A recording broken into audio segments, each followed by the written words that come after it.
And give the introduction. Okay. Good morning, everyone, and welcome to our Grand Rounds. It's my pleasure to introduce our speaker this morning, Dr. Ramin Jamshidi. He's a native of Northern California and holds degrees in physics and chemistry in addition to his medical degree. He graduated from UC San Diego and on an academic UC Regent Scholarship, and then spent a year at Harvard University as a visiting undergraduate scholar. Then he went to medical school in Colorado, where he served on the physics faculty at the University of Denver. While at University of California, San Francisco for a surgical residency, he spent 2 years as a fetal surgery fellow and postdoctoral researcher, concentrating on medical device design and surgical education. Concurrently, he was on the physics faculty of UCSF, and then following general surgery training, he completed a pediatric surgery fellowship under the mentorship of Dr. Keith Oldham and Thomas Sato at the Children's Hospital of Wisconsin in Milwaukee. Then in 2012, he came to Phoenix and joined the Pediatric Surgeons of Phoenix Children's Hospital. Dr. Jamshidi is board certified in general surgery as well as pediatric surgery. He's a fellow of the American College of Surgeons and was elected to fellowship in the prestigious American Association for the Surgery of Trauma. He's also the director of endocrine surgery and the assistant program director at the Mayo Clinic PCH Pediatric Surgery Fellowship. His particular clinical interests are in the endocrine and thyroid disease, thoracic and vascular disease, as well as trauma, oncology, and complex minimally invasive surgery, including single incision laparoscopy. He also has research efforts focused on 3 areas: physical science and medicine, such as device design, medical education, and clinical outcomes. Global health is another frequent activity of Dr. Jamshidi. He was named a Global Health Scholar at UC San Francisco and has ongoing relationships with groups in Guatemala, Peru, and Honduras. Dr. Jamshidi lives here in Phoenix with his wife and children, spending as much time as possible in the outdoors, but not in July. They enjoy combining healthcare knowledge and outdoor experiences to serve global health and wilderness medicine roles. He's also fluent in Spanish and Farsi, which is also called Persian. And this morning, he's actually not going to be talking primarily about surgery, but rather about the environment and how we can dial down hospital trash through a team effort. So without further ado, Dr. Jamshidi, it's yours. Thank you, Dr. Hartley. It's just my son. Yeah. And his family is here to visit him. So let's give a round of applause for Good morning. Thank you, Dr. Hartley. It's certainly uncomfortable to sit and listen to yourself be talked about, and I was interested in much of that. But I hope that this topic today is of interest and touches on everybody's lives and all the various departments that make up a big institution like ours. So can everybody hear me okay? And Matt, we're still good back there?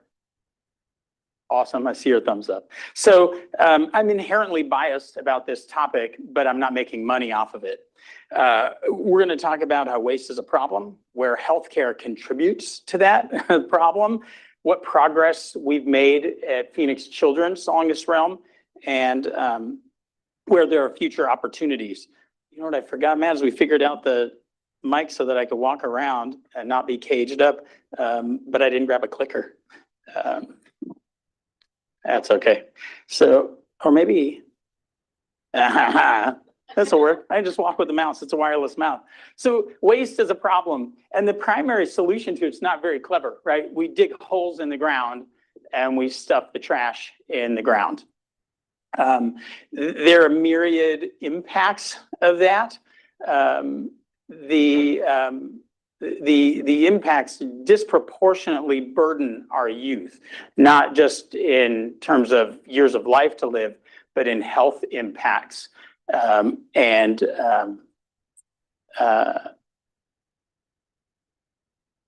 I lost my train of thought there. But the other issue, as we'll get to, is that we run out of space to keep digging holes to put the trash in.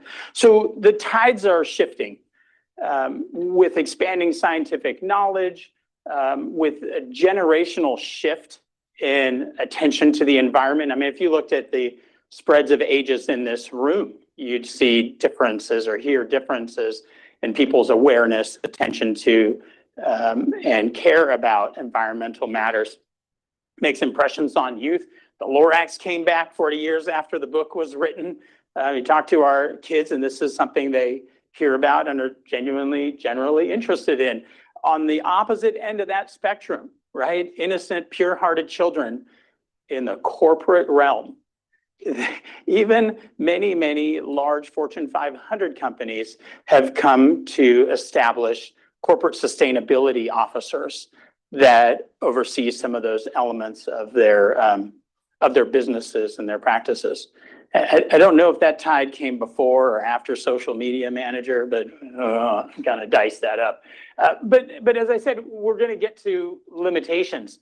We're going to run out of room for landfill. There's just not going to be more room to dig holes, and people are fine with it if it's out of sight, or it's in the next state, or it's getting shipped off on a barge to a country that you've never heard of because they can't afford to say no to us. But when it's in your backyard, right? That's what the NIMBY was on the prior slide, not in my backyard, then people start caring a bit more. So to see these shifting tides, I think it was probably about 15 or 20 years ago, started noticing in other countries that trash started being labeled landfill. You see up here. And maybe about 10 years ago, I feel like you started seeing little bits of it here and there in the States, definitely in the last 5 or 6 years. These are all little innovations we can talk about if you guys are curious. My goal, by the way, is to get through sharing with you some of this story, this information. I even brought some little show and tell stuff if people are interested. And I hope that we can open up a decent amount of time to ask questions, because I think they may span a variety of subtopics. Myriad collection containers, right? That's in the snow in Whistler, British Columbia on the left, and on the right is IKEA. Even Phoenix Airport, right? There's Roya giving you the wave off on the landfill bin, which is, I was pretty excited when I saw these in the Phoenix Airport, right? And then you walk outside and you see the single-use plastic bottles stuffed in the trash. You walk to the next curb and you see, oh, that's great. Okay, they've got these recycling bins right here next to the trash. That's fantastic. And then you lean a little further and you take a peek inside. There's more of those single-use plastic bottles in the trash instead of the recycle bin right next to it. So some of this has to do with awareness and just changing ingrained habits. So healthcare, that's waste is a problem, right? Trash is a problem. So let me impress upon you that we contribute disproportionately to that in healthcare.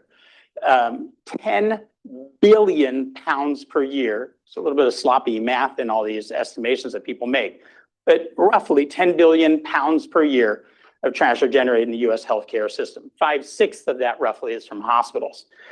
And within the hospitals, in our realm, my world, my partner's world in the surgery, in the operating room, we actually contribute 30% of that hospital waste as just one active area, one department within the hospital. And that's 70% of the regulated medical waste, the hazardous and sharps materials. It goes in energy use. It goes to more general issues of inefficiency and manpower. We won't get into that. We won't get into electronic health records. I'm just going to talk about physical waste. But that's the issue with healthcare associated waste. In the OR, so I'm toning down a little more, and I want to talk about specifically within the OR. There are a number of reasons you can intuit why we generate more waste. Some of it has to do with efficiency. Time in and around the operating room is expensive, although a lot of times that's really kind of a surface excuse for convenience, right? So efficiency versus convenience, time management, concerns about infection and soilage, cleanliness versus sterility, and how that ties in with things like expiration dates. You have to have some degree of infrastructure. You have to have a place to gather these materials, sort them, and then parse them out to their different end destinations, which you're trying to make landfill the last option of. And then there are issues of packaging, cost. That upper right picture, anybody, we don't have those machines here at Phoenix Children's as of yet. Those are the scrub machines dispensed now at Scottsdale Shea at Honor Health as of like 2 years ago. So each individual scrub top and bottom comes out in filmy plastic, one of the hardest things to deal with and recycle. The bottom right, by the way, is one of a series of boxes of caps, of surgeon caps, OR caps, sterile caps that had expiration dates on them. So we took those right over to Honduras with us. And then the bottom left picture there is the most recent incarnation or implementation of what we're doing with our cloth, our laundry materials around, I believe around the hospital from what I've seen, certainly in the operating room, which is big, disposable, single-use plastic film bag with a drawstring and a lace lock like you probably want on your trail runners. Here's a quick question, pop quiz, because we're talking about waste and how much of this can be hazardous, and that is a concern for our recycling. So I'm not going to make you download another app you don't want, but you can't sit silently. You have to answer something. What % roughly of healthcare waste do you think is classified as hazardous, infectious, toxic, or radioactive? So mixed across the board, ACD. It is actually D. It's 15%. It's lower than you would intuit. We think that most things are unsalvageable or unusable, but it's not true. So there are a lot of opportunities. There's a lot out there in order to reduce the tonnage of waste. I think we've all had ingrained in us now the concept of reduce, reuse, recycle, right? So I'm going to give you the cool new terminology that's evolving. This is kind of going away, like Mongolian blue spots and imperforate anus, or CCAM. So now the 3 R's are kind of transitioning into the 5 R's, which incorporates refuse. That's not refuse, but refuse as in make a choice to refuse items that for which there may be a more sustainable alternative, right? Don't use a foam or plastic cup, try and bring your own. Use packaging that's recyclable. And also the idea of repurposing, right? In this story you hear about like upcycling or making alternate use out of something or fashioning it into another product altogether. It's a little messier than that because not everybody can agree on what those 5 R's should be. So there are a lot of schema in the environmental management realm where they've taken out repurpose and they're putting that in with reuse and they're putting rot at the bottom. And some people even disagree on whether that rot should refer to the last choice, which is to put it in landfill and let it rot, or whether that's a positive thing and saying, well, maybe for the organic waste, it can be composted. So the 3 R's are drifting away. What the 5 R's are going to be remains to be settled. Maybe it just needs to be 6, but I'll just tell you that that's a wave that's out there. But the labeling is fairly inconsequential. I mean, it helps convey a message. But the issue in my mind, I say this a lot, that, and it will ring true at least with some of the people in this room, that once you start seeing the waste, it is hard to unsee. And it's not like a usual Sunday drive kind of thing, but take a drive sometime, go out to the Outer Valley and go look at one of these landfills. Go spend some time visiting a materials processing facility, a MRF. And it's breathtaking in a very disheartening way. You really do feel like, you know, the new Lorax movie, going to the edge of town, you know, where the Greco grass once grew. So it's hard to unsee this. So I came here at the end of 2012, and there was no recycling to be spoken of in the operating room, and around our entire facility is quite limited. There are scattered break rooms where there'd be a container for some plastic drink bottles or aluminum cans. That was about it by my assessment. So kind of conceived of this flow, this idea of how to implement some change. And I'm going to go through each of these steps along the way and kind of give you just a narrative. I want to tell you a story of where we've been over the last dozen or so years. So the first critical thing is that you have to recruit a crew. This is not a one-person mission. It is not a one-department mission. This truly involves, such a cliche nowadays, but it really is a team sport. And it really involves people with a variety of resources, backgrounds, interests, viewpoints to even recognize, oh, I see this problem. Oh, I don't even know about that. That doesn't enter my daily realm. I'm not aware of that. Tell me more about that. So you have to recruit the crew. And for the operating room in particular, these are individuals that are critical. Notice I put environmental services actually at the top of the list, because you can do all you want, bagging and sorting and piling things up. But at some point, one of our friends comes to pick those things up and take them down to the loading dock, and then a truck picks them up and takes them where they're going to go. And so you need to make sure all those pieces are in place. To determine your capacity. So what I mean by that is you have to figure out, one has to figure out, what are the outlets? Where are these materials going? Are they going to my single stream waste management company that I'm contracted with? It just happens to be named Waste Management, right, as ours and one of the largest in the country. Or does it involve a number of other entities? And we'll get to those kind of concepts and where we are with that in Phoenix Children's later. And then types of materials. I put them in a somewhat escalating order of Gesundheit, a combination of volume and complexity. The most straightforward, paper and either paper board or corrugated cardboard. So some products, this is a whole another hour-long discussion in this. And like I said, I'm going to leave it so that at the end, if more people are curious, we can talk about it more. But just know that some products are more recyclable than others. You know this from daily life. You go to visit friends in other cities, they say, we don't really have recycling here. You visit somebody somewhere else and they say, we put it all in the trash. Look at the lid, or in the recycling bin. The lid says you can put all of these things in here. And the typing of plastics has to do with its chemical composition. It actually does not define, it doesn't even define recyclability. When we see those symbols, I think, oh, that means it's recyclable.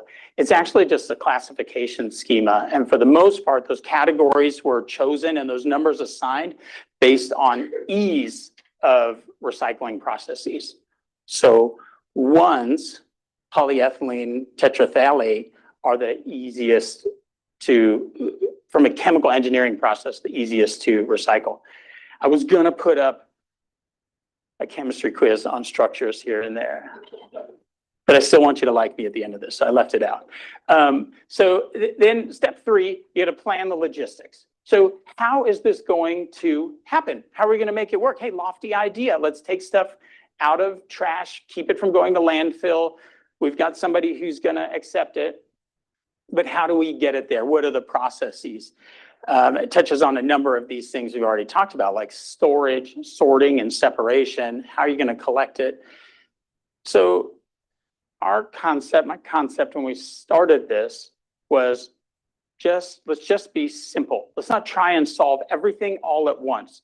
Let's sink our teeth into a piece that is manageable, and then let's build a process around it that can then be expanded and amplified. So we conceived of a scheme and got it eventually approved to have another color of collection bags, and to have a set of these other rolling trash bins, bag holders, that would hold this other color. So each of our operating rooms, and now some of our peri-op areas and our substerile center core, have separate trash bins with this bluish colored bag. More stories for later if you're curious, but this was a whole battle because the box of these bags was pennies more than the other non-dyed, non-colored bags. And there was a whole battle about whether that was cost effective. I'll just leave it at that. So then get going, right? Then put rubber to the road, launch it, and track the progress, and try and figure out how you're doing, quantify it for people so you can tell them, hey, those pennies on the bags, they're actually okay. So we started simple, and we grew. Right, we started with just one little. Well, we started with the recycling bins in the rooms, and we had one sub-sterile collection bin, like another one of these soil linen bins for et cetera materials for possible reuse or donation. You'd have to turn it all over pretty quickly because as word got out and the staff were invested and bought into this, we were filling carts, walking them down the hall and down the elevator and out to the minivan. It's a family affair around my house. So there's Melissa while I'm on call waiting for me between OR cases to run down a cart and load up in there. And they take it down the road the next day to St. Joe's. That's Kayla and Michaela. I thought about that before. No relation. Part of the knowledge donor program and the sim lab over at St. Joe's in Creighton, taking all those things, those materials in for reuse. So there's a lot of elbow grease and there's a lot of individual work. It's, people that joke at the OR, oh, there goes Jamshidi, there goes Santa walking by with another cart of stuff, wheeling the stuff out. That's Nicole, one of our OR nurses, taking a load of stuff she was taking. And the more we could recruit people and have people to help even just sort and transport these things is really helpful. So it looks curious and it catches some side glances once in a while. So that picture of Nicole is kind of fuzzy, and I don't know if she's watching on Zoom right now. I think a lot of the OR staff are up there watching. But that was on a security camera. Our very attentive and dutiful PCH security crowd caught her and was like, is this woman ripping PCH off? And where are all these things going? So they called up the OR in charge and whatever. And this became a whole thing around like the OR break room. So then they put, wanted, and then that kind of grew into this thing. And so, there's fun to be had along the way. It was a lot of elbow grease. So tracking progress is difficult. It's just getting numbers, just talking to waste management, talking to some of our other outlets.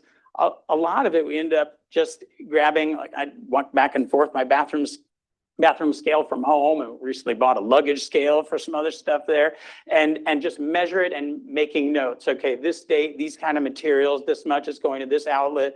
But with our team of nurses and techs and everybody in the OR building up these impressive volumes, we started tracking. I didn't know you were in a list of wanted. I didn't news to your father. I didn't know you were stealing.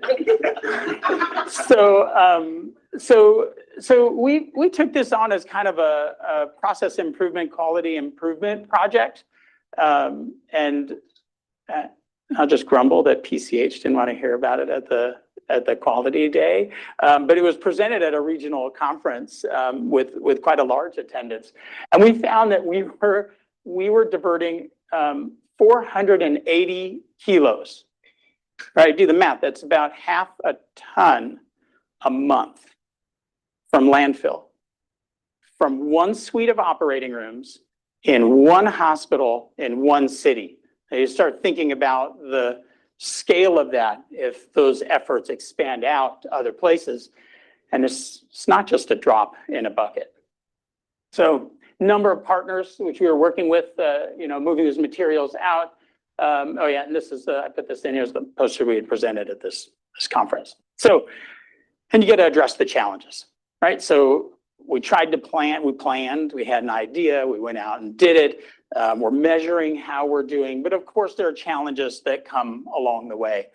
One is changing habits, right? So here we are wheeling out a cart of stuff, and you go right by a trash can with a bunch of corrugated cardboard just stuffed into it. Like, all right, well, hang on a second. We'll take this. We'll go put it in the car. We'll take that and put it in the home bin. And this is, I showed those pictures at the Phoenix airport, right? This is in our own sub-sterile area in our operating room. So there's a recycle bin, and here's a cardboard box in the trash right next to it. Some of these are habits, behaviors. Some of them are a matter of awareness and spreading knowledge and empowering people to avail themselves of other options. COVID was an interesting hitch in all this because we became very concerned about what we did not fully understand, the degree of contagion, the risk of communicable disease being transmitted through, inanimate vectors. And so at that time, I'd gotten interested in what can we do with these yellow gowns. And I'm looking at my friend as I say, but that's a hard one, a separate topic, the yellow gowns. But you guys remember walking in the back entrance, the south side of PCH past the ER, where there'd be the wall with the masks up there, right? We had to get our temperatures scanned and stuff. And every one of those boxes, every one of those little mask boxes were then grouped in a half a dozen or a dozen of these larger cardboard boxes. And these things were just piling up and getting taken out in the trash. So we made that an opportunity and we started going by and had members of our team going by and collecting carts of this materials. That's just less than a week's worth of boxes there. In our sterile processing department, that's what that other picture is. In our sterile processing department, I got to talking with the manager there about the cost of obtaining non-sterile but clean gowns for staff protection while they do their work and wash the instruments and so forth. I was like, well, you're spending money to buy something that's getting thrown out clean and unused upstairs in the operating room. So what you're seeing there is just a rack of all these gowns. That's about a week and a half worth when I took this picture of gowns that were clean and unused, and we stacked there to divert internally and allow those to be reused by our staff. Space is a big challenge. I showed you the size of these carts here starting to cart out, and so trying to allocate space, have space to store these materials is really tough. And I told you we started with these recycling bins in each operating room. And then this, soiled linen hamper here was the one other thing that we had for reusable materials. And like I said, it's show and tell here, and we can talk about all the different kinds of materials that can be reused. But around this time, a few years ago, Susan Johnson came on board as our new OR manager. And it was like, this was a huge win because she was very invested in this. We needed her support and we got all this space. So we went from this little hamper to this rack. The rack we went and appropriated.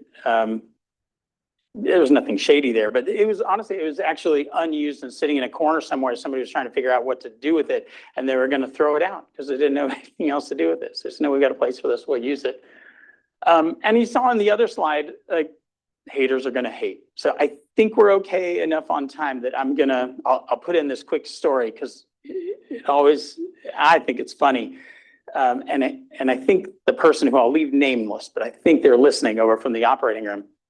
I was giving one of the in-services to our operating room staff and answering questions about, okay, where are we now? What can we put in the recycling bins? What can we not?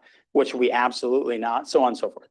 And people were asking questions and so forth. There was a bit of quiet and I was given more content. And then one of the very seasoned nurses raised her hand, and I thought, I know her very well. I know the personality very well. I thought, oh no, I'm not sure where this is going to go. I remember I was talking, drops in the bucket and wasting time and all this stuff. And this individual said, it is far better to light a single candle than to curse the darkness. And I was like, I'm weak in the knees. That's fantastic. Yes, absolutely. You hit the nail on the head. Yes, you got to start somewhere. You got to do all these things. And that's a quotation that's been attributed. Anybody heard that before? By hands, who's heard that before? It's been attributed to a number of people. That's a whole nother story I dug into. But anyway, it's a great line. So we had this progress, we moved along, and I told you kind of naturally along the way how we started expanding. Let me tell you a bit more about other moves forward. So I showed you these guys and how we expanded to this rack. And here you've got the reprocessing collection bins for a company that we started contracting with through Medline. It's a Medline subsidiary which reprocesses disposable materials. I appropriated for myself this rack to go from that hamper to several feet up the wall that we could store more materials in. There's Heather from the operating room showing you, this is a week's worth of unused cautery pen tips. And the actual entire pen units that come in packs for the operating room go unused and are thrown out. And when I show up in Honduras, with a little bundle of these that just were truly, literally being thrown in the trash, it's like Santa Claus came along, because these are very difficult to get a hold of, particularly when you're resource limited. And each individual one of these that we throw away unused, they will use 40, 50, 60 times and just keep re-sterilizing them. So, yeah, there's a little collection over like a week. There's those cautery pens. It's hard to unsee the waste once you start looking at it. Once you see it, it's just hard to turn a blind eye. Dr. Kirkulis, people know Dr. Kirkulis in our homeless outreach program. He had really begun exploring, he was looking at all this expanded polystyrene, all the styrofoam containers in which his vaccines were arriving. And he found outlets. These are two right here regionally, Champlain and earth-friendly building materials, which actually use these materials literally to construct house building blocks, as well as insulation and so forth. And so that's been Gary's thing. He's been working on the side. IT started collecting batteries around to recycle. I realized in all my talking with with Ramon and his predecessor in sterile processing, that there are a lot of instruments that we as fussy American surgeons are too fancy to use because it's got a nick here or something there, but are perfectly fine and usable. So take some of these materials and take them elsewhere and realize, oh, there's an outlet for metal. These are things that are beyond repair and damage. And so we found there's my little guy, Parsa, and we found revolutionized recycling here in Phoenix. It's a great metal recycler. And I asked him, do you care if things have a spot of blood or some saliva or something on it that's dry? Said, no, it's a metal recycler. We don't care what's on it. We're getting things that have dung on them, right? And it just goes in, it gets mashed and crumpled and eventually melted and smelted. So no, none of that matters. That all happened around the time as the story of the laryngoscopes began. And there's a number of our anesthesiologists that I engaged in this to help us. There's a transition to disposable laryngoscopes, and that had to do with cost of re-sterilizing them and these concerns that came about bioburden on the laryngoscopes, which you heard a lot about with flexible endoscopes, GI endoscopes as well. So there's a transition to these disposable laryngoscopes. We started deconstructing them, recycling them. Dr. Gardner in anesthesiology was tremendously helpful with this. Dr. Pate, Dr. Hengelfeld, Dr. Kallmeyer, Dr. Kim gathered everybody together on this mission. Those are trash bins, like your home big giant trash bin full of the handles of these disposable laryngoscopes. That's all aluminum. There's some other minor pieces in there that are steel, all recyclable. And we've now transitioned to a product that has an associated recycling program, but we haven't subscribed to that yet. You know, a lot of things are on pause at the hospital as there's a change in leadership. So there's more on that story to come in the future. But hundreds of pounds of metal I mentioned briefly about reprocessing. We've built up a relationship with particularly Medline's renewal reprocessing plant. Whole another hour-long conversation, and particularly a great one with our surgeons, where there's a lot of inherent bias against reprocessed instruments and what the quality is or isn't. But we don't have time to dig into all these things. So we adjusted the packs, these procedure packs that are ordered by the hospital and open for each operation, that have a handful of gowns and towels and suction tubing and, you know, plastic containers and Bovie tips that I assume are going to be used for every operation. You start tracking and finding out 95% of the operations were not using item X. 85% were not using item Y. Maybe we can remove those from the default packaging list.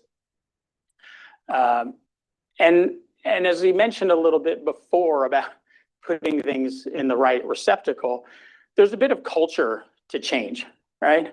Nobody wants the mean surgeon yelling because, oh, you didn't have this ready or that ready. Why do you have to go get it now or open it now? It just takes a bit of forethought. It takes a bit of communication, and you can avoid waste in that manner. Culture has changed. The expectations have changed. Most of that sort of behavior is really, I think most of us consider that unprofessional and disappointing, and in many places is simply not tolerated. So there are other means of adjusting what we do. This is another Lorax reference. I know that guy. My kids are excluded from answering. That's O'Hare, the guy who sold clean air. So we started looking at direct atmospheric impacts. And there are a few different routes here. Dr. Hussain's taken up in anesthesiology, has taken up the mantle with looking at volatile anesthetic waste. This is something, awareness and research that started in Seattle several years ago. And Dr. Hussain's been working with IT and gathering data here about their anesthetic gas usage.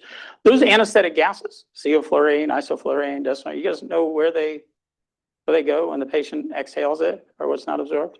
Yeah, that's what Dr. Hansen said. It's just out in the air.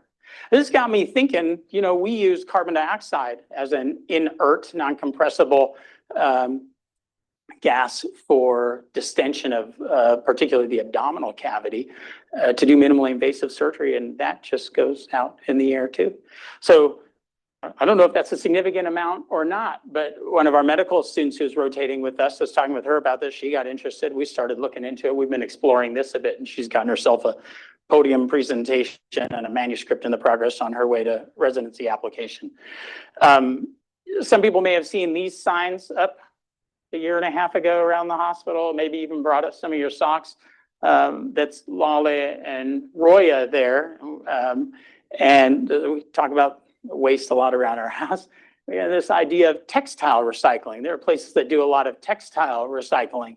And the time we had found through TerraCycle, Gold Toe Socks was doing this. There are other people around H&M and so forth that have been gathering things and processing for recycling. And they gathered over the course of a few weeks as kind of a community project, some 60-some pounds of socks that went to recycling. That 60 pounds doesn't change the world, but the message and the planting of the seed are meaningful. So this is Girl Scout Troop 3218, along with Mayor Katie Gallegos last year. And these guys went and made this their, any former Girl Scouts in here? Awesome, some, awesome. So they earned their bronze award with this project and collected some hundreds of pounds of textiles for recycling. They're otherwise just going to go and trash. And these went to a local company here called Phoenix Fibers, which was, oh, that's the other thing I forgot this morning. I was going to show you what it looks like, the material. They break it down to and break down all these recyclable materials and make like insulation for food shipping containers and stuffing for prison mattresses and all manner of things. I was talking one of these nights in the trauma bay with one of our ER nurses, Tara Kranak, and talking about the shame of all this clothing that's cut off and gets thrown away or gets given to families to go, unless there's a special emotional attachment to it or something, that it's just wasted. And so we've started a program, kind of an exploration, where we've been asking families, do you want this? You don't, we're going to recycle it. And that goes into a bag. We've worked with housekeeping and EVS. This goes down to them. They launder it. They send it back to us. We take it to Phoenix Fibers, gets recycled into shoddy fiber.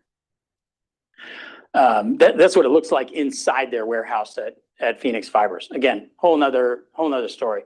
So all these next steps we can take, I think we can take this beyond the OR. We just talk about here in our house, in our community. We can take this beyond the OR with new viewpoints, new clinical expertise and daily realms. We'll identify further opportunities. I want to enlist more people in this. We can get to where we have redundancy and some degree of automation. So it's not Ramin or Nicole or whoever just kind of, individually pushing the carts down the hall.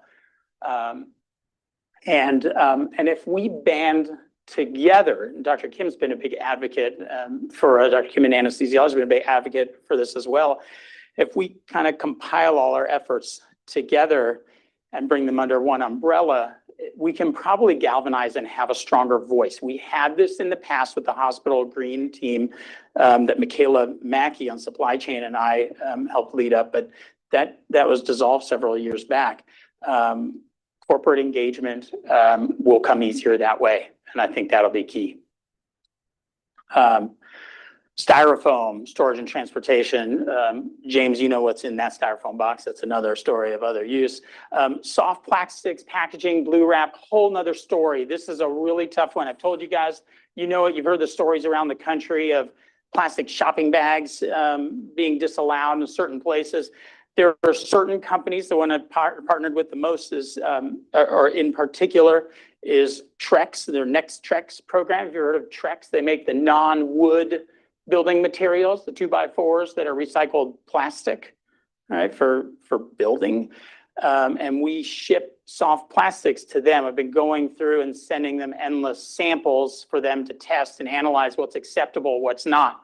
This package of Tegaderm, is that acceptable? No. Is this package for the Curlex? Yes. Okay. And you just build up a catalog that way. Optimized sorting.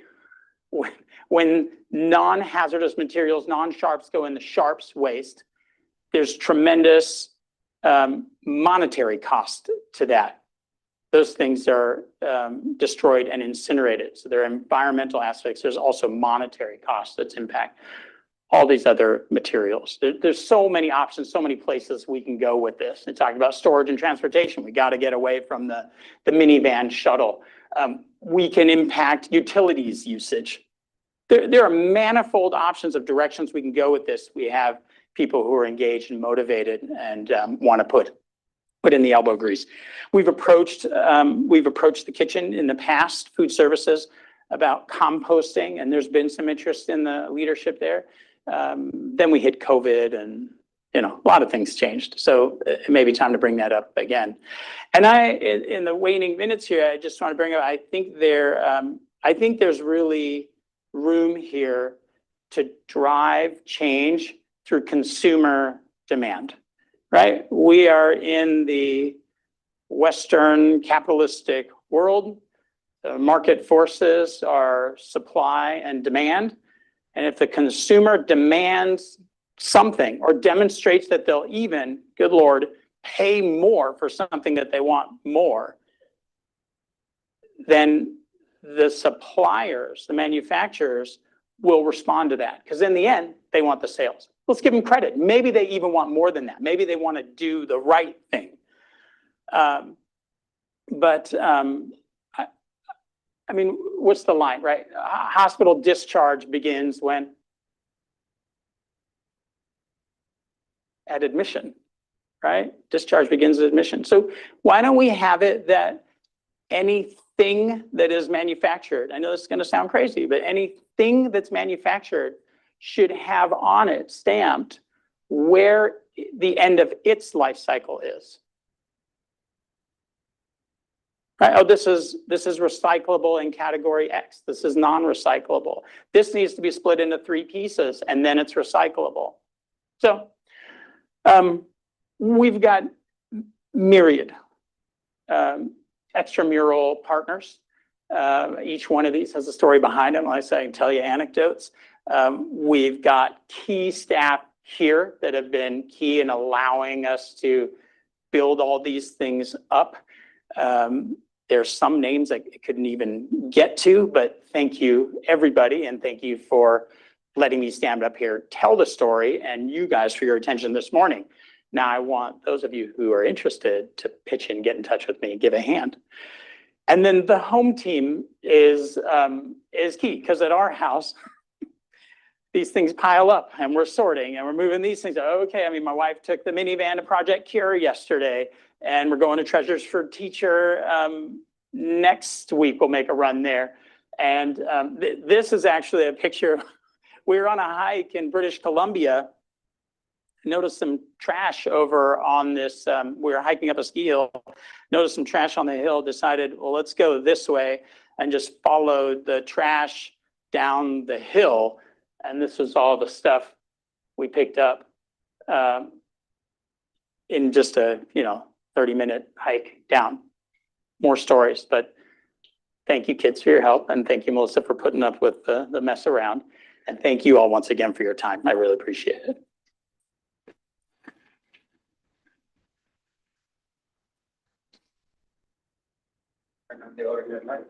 Okay.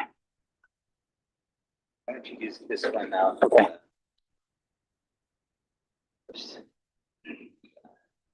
Okay.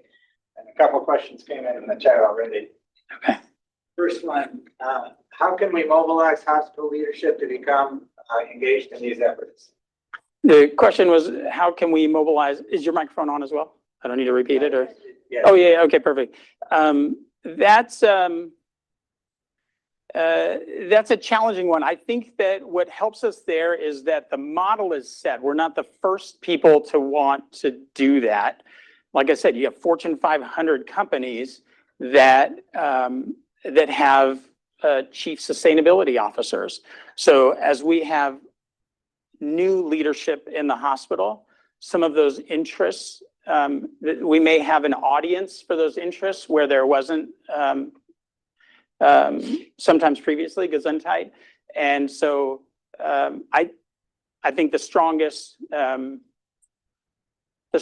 support of that is for us as the body of employees of the hospital to speak up and make known if that's something that's important and matters to us. We're told that they really pay attention at the very high levels to the employee survey every year. So a very concrete thing to say is say it on the employee survey.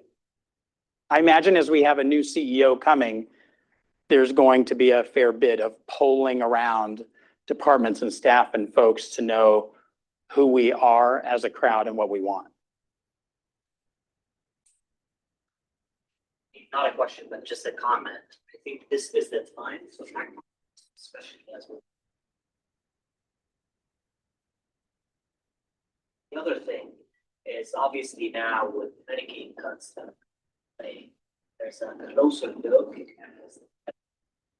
cost savings in the hospital. This should be part of that, right? Because I mean, I'm not saying that there was no interest in the C-suite. That interest was there. Mm-hmm. So add on now all the cost savings that happen, all the things that you show. I think the next couple of months is the key to start working on this so that we can get the attention.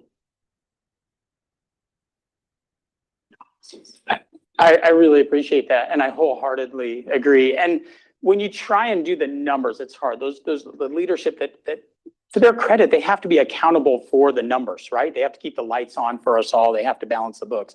And so they need the numbers. And when you do the back of the envelope math, it kind of gets sloppy, but there are means to do it. And if you just take that, that mass, just a simple number, 480 kilograms a month, and take what that costs in waste disposal and negate that or convert it to a credit from recycling, those are numbers. Just another Yeah.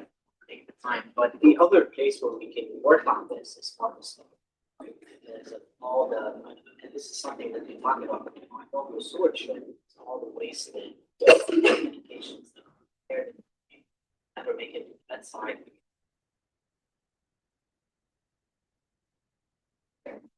Like the antibiotics that they're supposed to take in, and it's compared to the money. And that, there's a huge cost saving there specifically, other than obviously the environmental patients. Yeah. Liberty hearing out on the sides. Huge opportunity in pharmacy in terms of wasted medications. Dr. Hansen?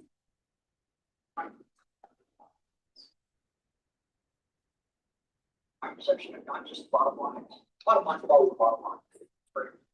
One of the or I'm sitting on a bench where somebody gets a actually sense difference and how match everything. But I'm interested what I would still have first that question on how do we mitigate that perception? This infection not forbidden by every single thing that is Yeah, I don't know if it reached the microphones up front. Dr. Hansen was asking about the concerns about sterility, cleanliness, mitigation of infectious risks. And if I'm paraphrasing fairly, to sort of speak back against reactive policies where suddenly, let's say there's one infection, one notable patient event, but then a whole policy and purchasing pattern and materials use gets changed. I think part of that comes from just education and discussion in this way. I think it comes from dissecting out those cases where there's a sudden event.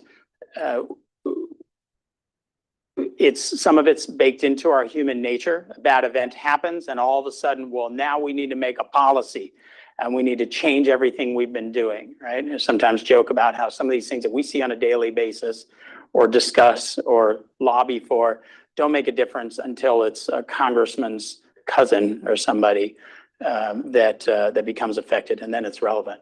Oh, Brian Waldy for Congress, by the way. Sorry, I didn't get political, but one of our nurse practitioners is interested in a seat in government to speak up. So I'm not making a political comment. Just one of our colleagues is into this. So and the other thing I want to mention, Eric, in response to your question, is that we also have to. I think we can't be single-minded about. We can't have a myopic view and say, well, all this stuff. You're just going to throw all this stuff. It'll get reused somewhere, because there may be some soiled materials in there. You got to separate those out.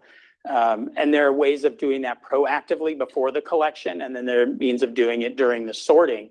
So and in general, I tell people all the time, if you're uncertain or there's a spot of soilage, just get rid of it. It's not worth it. Don't poison the rest of the goods with one questionable or potentially contaminated item, because it may or may not make a real difference, but the perception of it alone can be terribly damaging. If that happens on the line of the materials processing facility, waste management, that whole giant container that came gets tossed. There was a needle on there. Throw all that out. You can have sharps on it. I hope that answers that to some extent. Basu. I think what resonated with me is your use of like quality science to look at this, because I feel like it goes on activity we have to make a change, but we don't always stop and say, well, what's the answer to this? I think about a lot of our quality measures and our division. Or turned over faster, trying to get our prescriptions written earlier, and that does lead to some waste. But at some point, you have to look at how much is that waste, and is it for paper? Because there are things we do that I think really do generate some waste, but we can. So I think the element of studying the outcome, and I respect the fact that you're trying to really put this into it is, but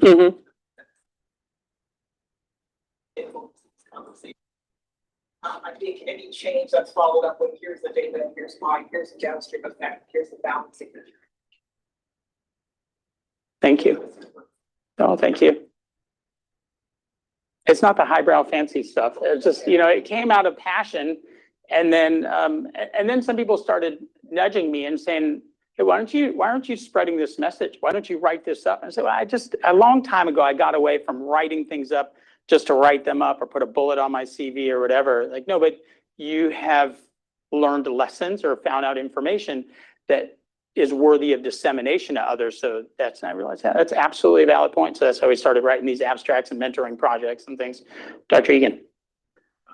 Great, thank you. Top idea of like condition credit increase what's prohibition.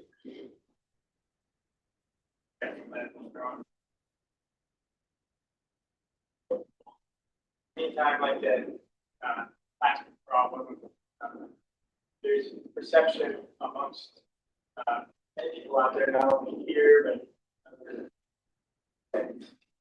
and plastics no longer get when the recycling plastics then get shipped to some far off country that is their room because they don't ever get recycled. What is your knowledge of that process? Is that something?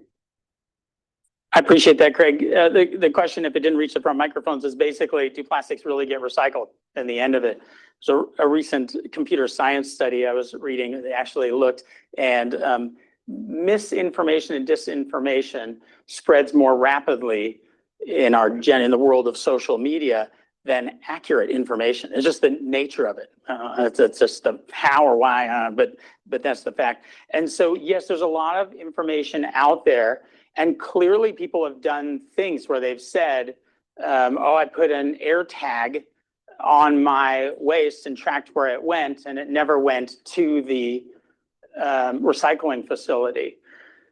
I don't know how rigorous that was. I don't know where they followed that. Was that for sensationalism? I don't know. So to the best of my knowledge, to answer your question, here, the things we are aiming at recycling, I'll just bring it right to our house, are getting recycled. I've followed the trucks. I've been out to the facilities. I've seen the processes. And so I believe it to be real. That's me sharing with you my anecdote, but, as a colleague, coworker, neighbor, you maybe believe me more than, Joe Schmo on Instagram. But I'm sure there are places where it's not happening. And there are reasons that some places it doesn't happen. And the two biggest factors in that are, one, poor selection of materials. So you gave them stuff that they can't recycle, and it's still like poisoning the batch. You put in a couple pieces of plastic that don't mingle with the others, and then it gums up their works. And so then that leads some companies to drive away from that. Whole separate category and discussion, which I'm only somewhat knowledgeable about, is that several years ago, our outlets for recycling plastic changed significantly. Much of recycled plastic, what happens is it gets melted down by type, gets pelletized, turns into these little pieces, and then companies making products, whether for their packaging or the products, then soften them and press them into the new shape and color and whatever. And a lot of this was happening in China. And China, several years ago, 5, 6, changed their policies with short notice and said, we're not taking this stuff anymore, and we're not taking that stuff anymore. We're shifting gears. It was out there for a little while. There were these barges parked off of China's mainland with recyclable plastics that had been accepted but hadn't yet arrived as the policy changed. And these guys were sitting there, what do we do with this? So some of it is what's happened with the outlets for plastics, and some of it is our collection and sorting and isolation. There is constantly new science. If you scan like the chemical engineering and material science journals in breakdown of plastics or construction out of different materials, So there's still more to advance. And meanwhile, we're finding out that, there's microplastics on the peak of Mount Everest and in, aquatic sperm and whatever else. So. I think we're out of time, so we need to conclude. There's a couple of comments in the chat that I'll let him, for those of you still on Zoom, stay on Zoom and you can answer them in the chat. But thank you very much.